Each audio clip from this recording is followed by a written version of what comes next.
Olá, sejam bem-vindos ao nosso episódio 4 do documentário Origens, Como Surgem as Doenças. Como prometido na semana passada, nós vamos falar hoje de antioxidantes e anti-inflamatórios naturais, à base de plantas medicinais. Sempre que nós pensamos em doenças relacionadas ao processo oxidativo e ou inflamatório, nós sempre lembramos da participação desses radicais livres e ou dos mediadores inflamatórios, respectivamente. O que nós vamos perceber é que ao longo das patologias que nós encontramos na população, muitas delas estão diretamente relacionadas ao estresse oxidativo, que gera então radicais livres e ou a produção de mediadores inflamatórios, alterando a funcionalidade fisiológica e funcional dos órgãos relacionados ao nosso organismo, levando à ocorrência então de doenças. Doenças essas que a gente pode reconhecer, por exemplo, diretamente relacionado ao estresse oxidativo, como por exemplo demências, Parkinson, Alzheimer, depressão, todas elas afetando a característica funcional da transmissão neural, seja ela por processos oxidativos e ou por lesão inflamatória associada a esses processos inflamatórios, a esses processos oxidativos. Nós vamos perceber também que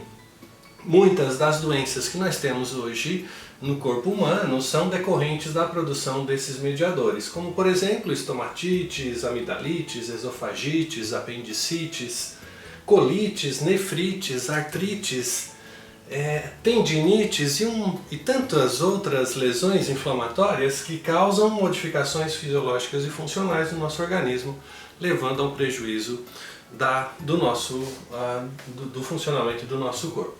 Nós vamos perceber também que entre as atividades biológicas atribuídas às plantas medicinais, muitas delas vão estar decorrentes ou associadas à produção do efeito antioxidante. Seja esse efeito antioxidante por sequestro dos radicais livres formados durante o quadro de estresse oxidativo, seja pela modulação das nossas enzimas antioxidantes, como por exemplo a SOD, a catalase, a glutationa peroxidase, que ao serem melhoradas em termos de produção, de expressão, naturalmente já sequestram e controlam a produção dos radicais livres já formados. Nós vamos perceber então que algumas das plantas também podem modificar a característica inflamatória. Essa característica inflamatória que decorre basicamente da destruição celular, do processo fosforilativo associado ao aumento da atividade do NF-κB,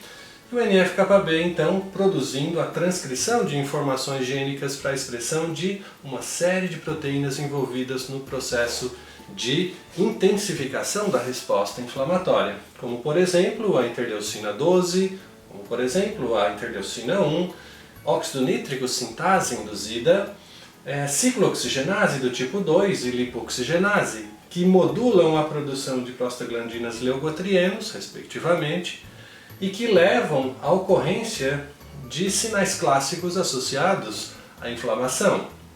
como por exemplo a vasodilatação, a dor, edema, a migração de células para o local inflamado, o que leva a uma reincidência na produção de mais radicais livres. Tanto maior é o número de radicais livres, quanto maior é o número de células inflamatórias que migra para o local da lesão celular. Esses radicais livres, por sua vez, levam a um quadro de estresse oxidativo local e a oxidação de proteínas e ou lipídios que podem produzir um aumento da intensidade lesiva no tecido peri-inflamado.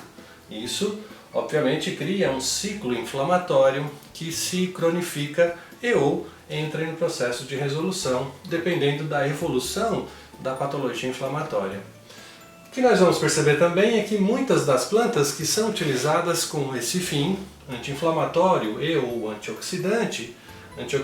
por exemplo, Camellia sinensis, Curcuma longa, Punica granatum, Vitis vinifera, Zingiber officinalis, todas essas plantas têm como característica a propriedade de sequestro e ou de aumento das defesas antioxidantes. Ou as plantas que são eminentemente anti-inflamatórias, como por exemplo Boswellia serrata, como por exemplo Arpagophytum procumbens, Salix alba, Tabebuia avelaneda, Urtica dioica, Arnica montana ou Cordia verbenácea. Todas essas plantas modulam a característica de produção dos mediadores inflamatórios, com isso reduzindo a intensidade da inflamação. Se nós analisarmos, existe uma comunicação entre as propriedades das plantas que têm ação antioxidante com as plantas que têm efeito eminentemente anti-inflamatório.